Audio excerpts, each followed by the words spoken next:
Welcome back to the St. John Speed Shop, fellow modelers, and Happy New Year! First modeling vid for the new year. Got to give a quick shout out to Marcie at Scale Model Muse. Sent me a nice Christmas card with some extra goodies. Mighty happy to see that. That was unexpected.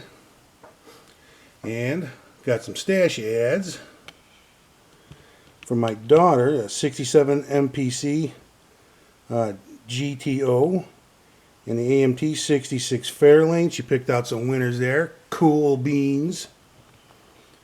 And let me get this stuff out of the way and we'll get to the star of today's review.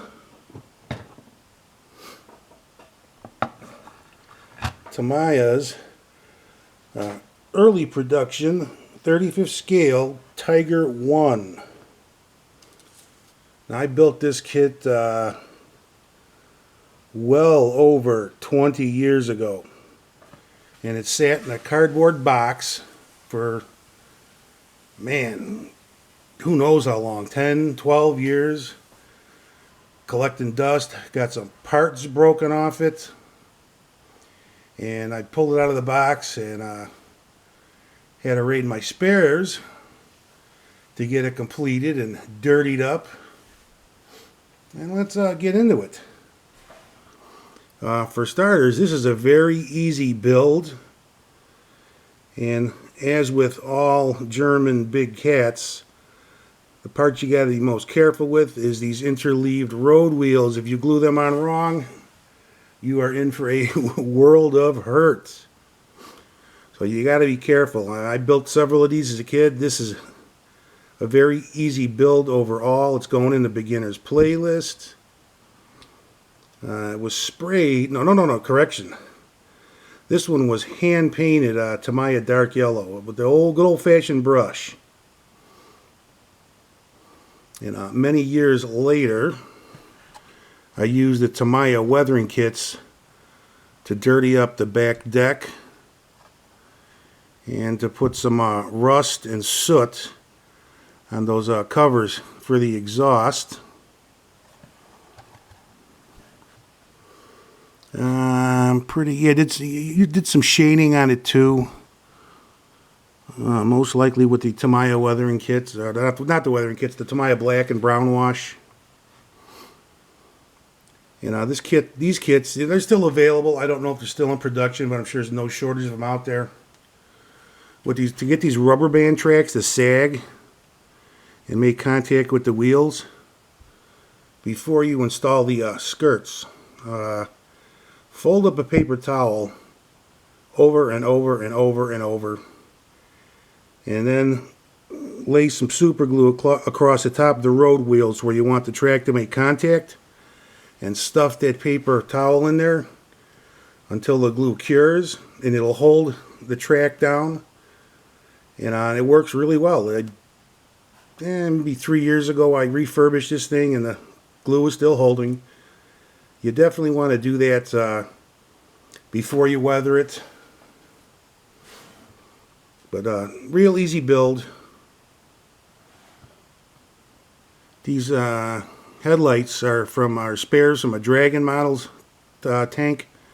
Those broke off the original build. This hatch for the Commander was actually a spare loader's hatch from another tank kit, but it stands in nicely there. I don't know where the figures came from. Probably, yeah, those look like Tamiya figures from another kit. I don't know where I got them, but painted up, tossed them onto this bad boy here. The tank was dusty as hell when I pulled it out of the box. So instead of cleaning it, I just incorporated it into the build with the Tamiya weathering kits. And you know, looks pretty good. I'm not sure how well this shows up on camera, but you can see the different shades of dust. Yeah, I'm thinking this looks better in person.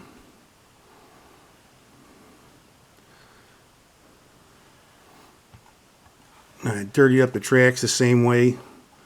Just went heavy with the Tamiya weathering kits again. Brushed it on wet. When it dried, I got rid of some of the excess. Then I used some of the black wash around the hubs. A little bit of grease. Well, I'm happy with the results. This came out pretty cool. I gotta really bone up on weathering tanks. I want to get back into armor. Really love German big cats. I got a few cool items in the stash. But say this is an easy build, good for a beginner. Just got to be careful with the wheels. And the older Tamiya kits, you can see a barrel seam here. And these were a real pain because if they're warped in the box, sometimes you had to be real careful gluing them together, you know, little by little, keeping them straight. It's real pain. I don't think it's a problem with the newer kits. And a lot of them include aluminum barrels. But this is a cool kit. Can't go wrong with German heavies. Awesome tanks. And the Tiger 1's one of my favorites. I can never build enough of these, along with Dodge Chargers and 57 Chevys. I don't worry about, you know, repeating myself when it comes to these. But it's an easy build. With a desert vehicle, you know, you're not going to have a lot of rust, just a lot of dust. Dirty it up, and a little bit of oil leakage here and there, grease, and you're done. But Happy New Year to everybody. Thanks to Marcie for sending me out the Christmas card. Greatly appreciated. I'm trying to get back to the bench. My back seems to be cooperating pretty good at the moment, so Leon, I'm going to get back to that caddy soon for your lowrider group build. I'm going to get that thing finished up. With that, you guys have a good one, and I am out of here.